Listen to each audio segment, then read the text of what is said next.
last several weeks, major challenges have dominated the headlines on a daily basis. Following the sacrifices Americans made to fight the coronavirus, our nation is gradually beginning to reopen. Our economy has started adding back jobs, but some states are seeing their numbers increase. The fallout for American workers remains historic, and schools, universities, and employers are still looking for smart and safe ways to step back toward normal.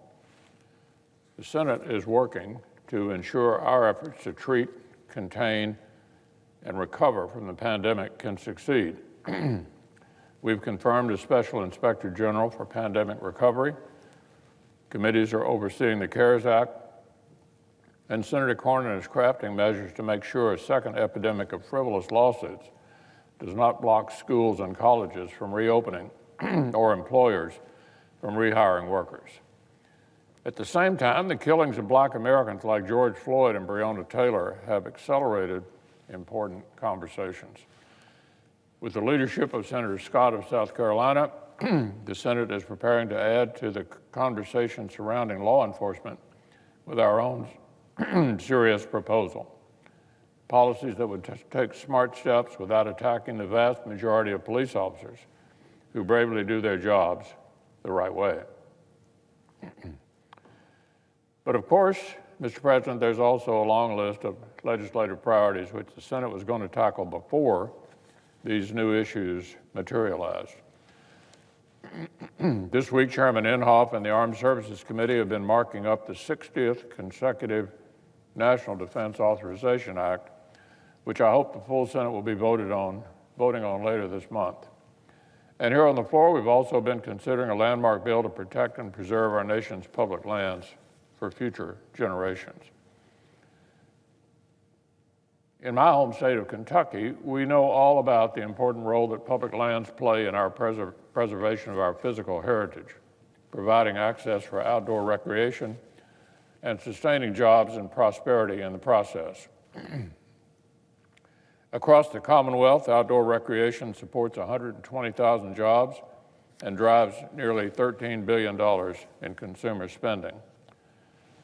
From natural wonders like Red River Gorge and Mammoth Cave National Park to historic sites like Mill Springs Battlefield and Camp Nelson, Kentuckians have grown up enjoying our public lands, and we intend to protect them for future generations. So let me give you an example. As I mentioned yesterday, when I came to the Senate, Kentucky was the only state in the Union without its own national wildlife refuge. We had plenty of history, plenty of heritage. We just need a little help to preserve them. With the support of hunters, boaters, and outdoorsmen in the Jackson Purchase region, I led the establishment of the Clarks River National Wildlife Refuge. It was a huge step to protect local species and our treasured Kentucky pastimes. This refuge has continued to grow over the years. Thanks to the Land and Water Conservation Fund and many willing sellers, it now makes thousands of acres available for appreciation, recreation, and tourism. Like many public lands, these wildlife areas make great neighbors. In a single year, more than 50 million visitors come to America's wildlife refuges nationwide and spend billions in nearby communities. Decades later, another Kentucky community was looking to safeguard its own national treasure.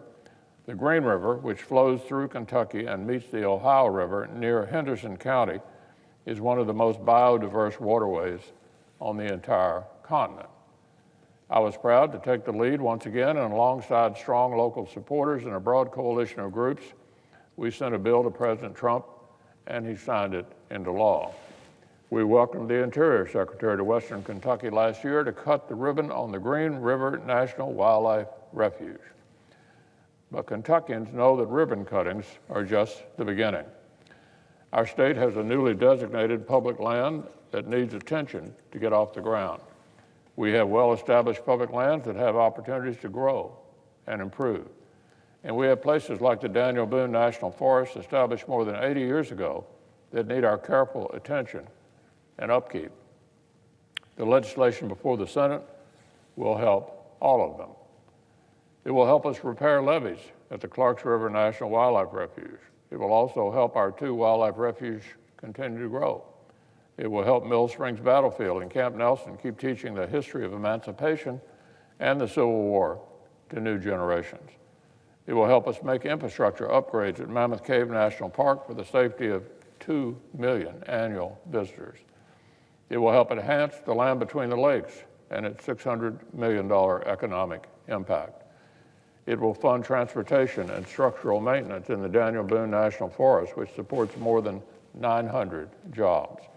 It will help us rehabilitate the Cumberland Gap and give future Americans the opportunity to literally follow in the footsteps of our early explorers.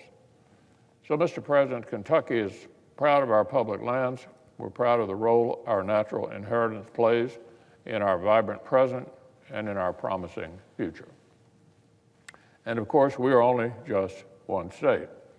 Every one of my Senate colleagues has parks, forests, refuge, and historic sites they're equally proud of, that are equally central in their communities. That's why we voted to advance this legislation earlier this week by an overwhelming bipartisan margin. President Teddy Roosevelt once said this about our nation's national treasures: "We have fallen heirs to the most glorious heritage a people ever received, and each one must do his part if we wish to show that the nation is worthy of its good fortune." So I want to thank Senator Daines and Senator Gardner for their leadership in making sure that we keep up our end of the bargain with the generations of Americans who came before us and those who are yet to come. I'm also grateful to Senator Alexander and Senator Portman and our Democratic colleagues, Senator Manchin and Senator Warner, for helping assemble this bipartisan bill. I'll be proud to speak for Kentucky and to vote for it.